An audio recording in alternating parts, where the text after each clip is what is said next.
На моє переконання, сьогодні таким самим чином і виготовляється вся така хай-тек техніка. Тобто є багато приладів, які вимушені закупляти за кордоном.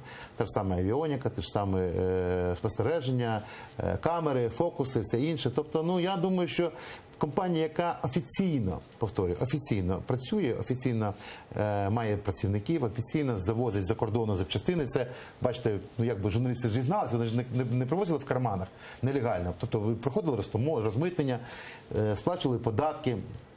Які можуть бути ще питання? Якщо питання те, що є прізвище Розенблат, дратує так пана Бігуса, не хочу просто згадувати, тому що в вашій компанії не хочеться там просто прізвище нагадувати цього.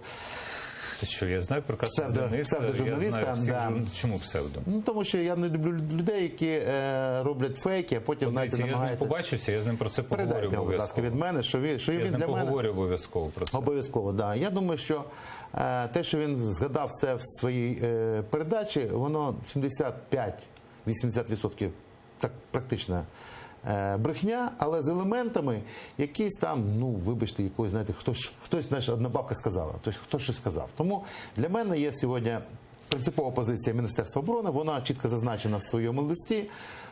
Прилади пройшли всі випробування, вони сьогодні йдуть в стадії якісь обговорення, ніхто жодної копійки бюджетних грошей не витратив, це були всі приватні кошти, тобто це були гроші інвесторів, які вкладали в цей проєкт. Як він буде далі працювати, чи буде закупляти Міністерство оборони, не буде.